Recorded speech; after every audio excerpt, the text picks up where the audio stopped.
Hello and happy Wednesday. I am MJ and this is a general reading for the collective, and today I'm using my Unfinished Business, a Ghostly Tarot, which is on its second printing.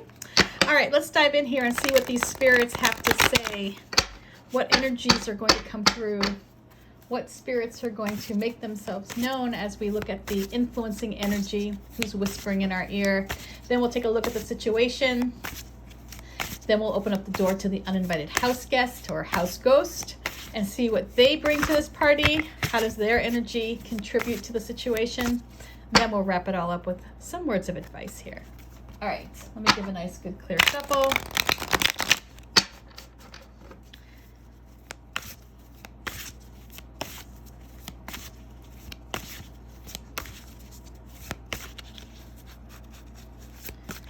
So starting us off,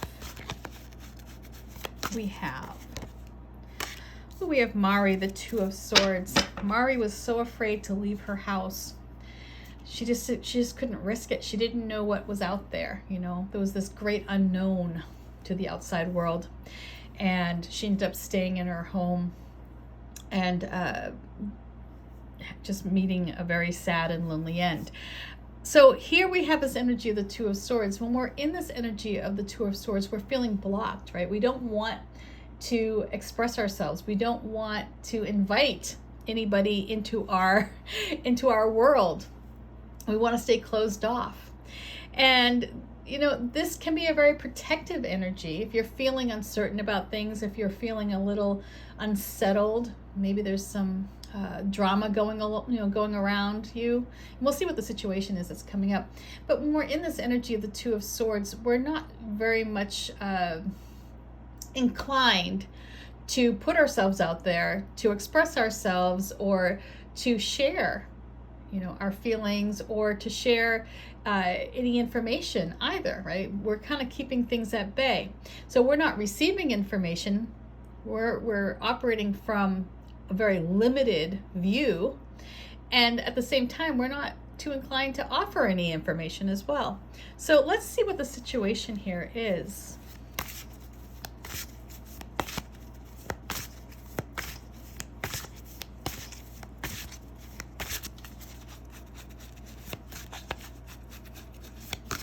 So coming up, we have, oh, that's interesting. We have Chloe again. And you know, Chloe is all about expressing herself and being creative and, you know, creating new things, putting new work out into the world. She's a very fertile energy. She wants to see things that have a chance to blossom and grow, right? She wants to take an idea and see it realized. And if we're feeling influenced by Mari, right? If Mari's in here, right, and she walks into the situation when we have this loving, nurturing Empress energy who is all about creating and bringing new things into the world, being expressive, there could be some friction there. Because Mari isn't down with that. Mari wants to stay in her home, isolated, and isn't really too keen on sharing with anybody how she feels about anything. So you might find that you're put into a situation where you have an opportunity to bring something into this world, to express your creativity, to nurture an idea or nurture someone, or to be an influence that helps others bring their ideas out and, you know, create this atmosphere where everyone feels at peace.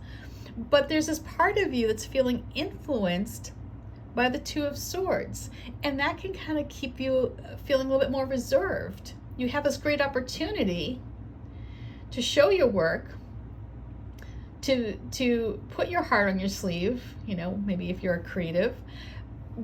But there's that part of you here with this Mari that's saying, hey, whoa, you don't know what the outcome's going to be like. You don't know if you put yourself out there, are you going to find acceptance, right? So maybe hold back. And that can be a scary thing, right? If you're in a position where you have this arena to walk into and to be vulnerable and to show your work and to express your ideas and to nurture and foster the growth of something that is meaningful to you, being influenced by the Two of Swords can keep you on the sidelines. It can keep you, in this state of fear, because you don't know when you walk into that arena, are you going to be showered with roses or with tomatoes, right? You don't know what you're going to receive. So just because the Two of Swords is influencing us, it doesn't mean that we need to lean into it. We need to recognize when we're letting that fear block us from taking an opportunity that holds a great amount of promise. Because the Empress here, Chloe, is there to say, hey, I'm with you. Take my hand. Let's get through this together.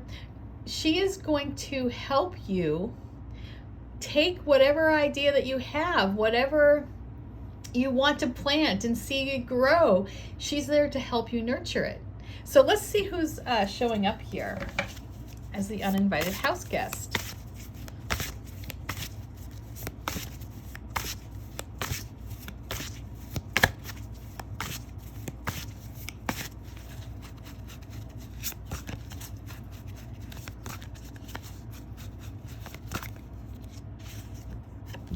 So here we have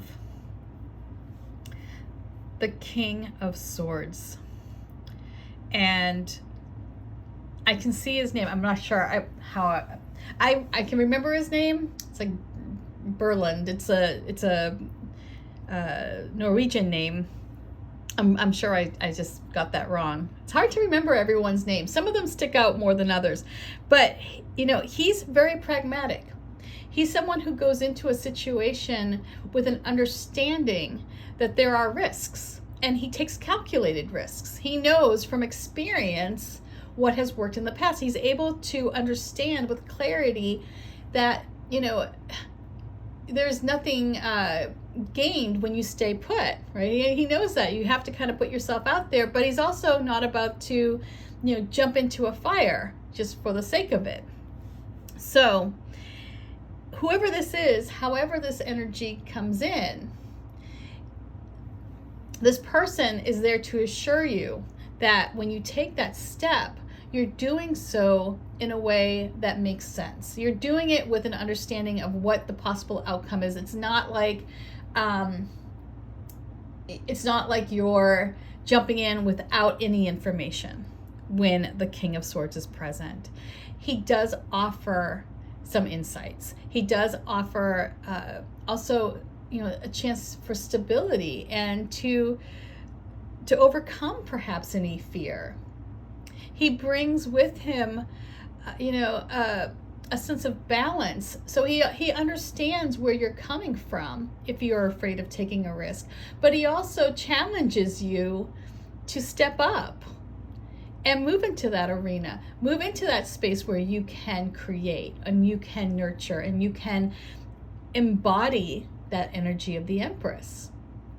He's expecting you to rise up, right? I mean, he holds us accountable.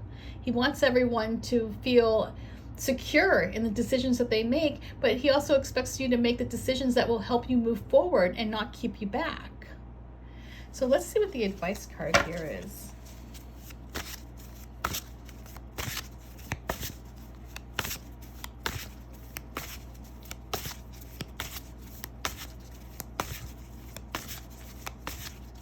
So this person might come in as someone who's been down, by the way, just to say here, this person might come into your situation as someone who's been down this path before.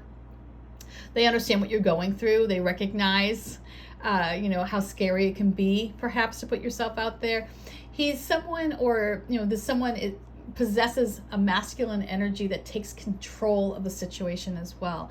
So lean into that. If you're looking for a mentor, if you're looking for someone who can help you feel more comfortable in this space of being a creator, putting yourself out there, being vulnerable, the King of Swords is a great partner. It's someone who is going to know what's best without having any emotional attachment to the outcome, right? He's there to help you succeed.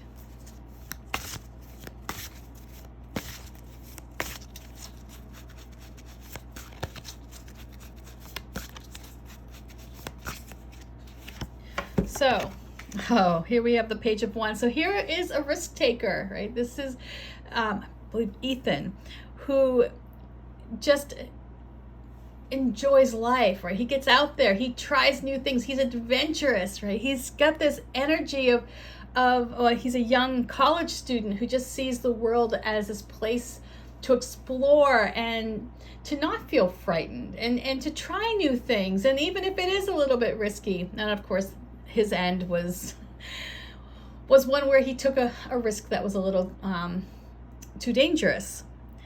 But he lives passionately. And he lives with this fire in his belly that tells him to go places and to do things and to try new things and to, embrace the world as one giant playground. So the advice here is to let go a little bit, have a little bit of fun, knowing that you have balancing you out here this strong, clear-headed, level-headed, energy of the King of Swords who will keep you on track.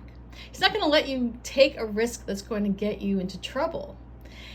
But at the same time, you do have to let go a little bit. You do have to put yourself out there. You do have to not let Mari hold you back. Don't let her fear become your fear.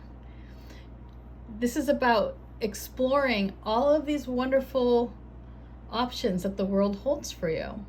And it's that Empress sitting there in the situation that is the path forward. This is where you get to create. This is where you get to lay down that groundwork for a life that is ever blossoming, right? When you think about her as a gardener, she's constantly bringing new life into this world.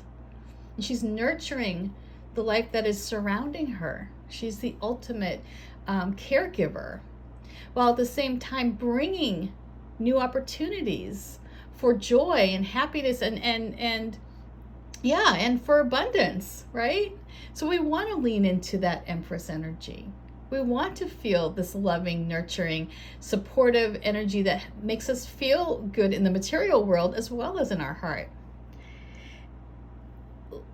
Let that Page of Wands energy radiate through you. When you're starting to feel fearful, if you're starting to feel like, oh God, if I put myself out there, I could face, criticism. The Page of Wands doesn't care about the criticism. The Page of Wands is about experiencing life. And the King of Swords is there to help you see that you can have your cake and eat it too, in a sense. You can, enjoy life. You can enjoy bringing new things into this world, being a creator, while at the same time making sure that you mitigate any risks, making sure that you're making the right step forward, making sure that you're not taking an uncalculated risk, but a risk that will pay off. It will grow. It will blossom. So I hope this reading makes sense. Much love, peace, and I'll talk with you tomorrow. Bye.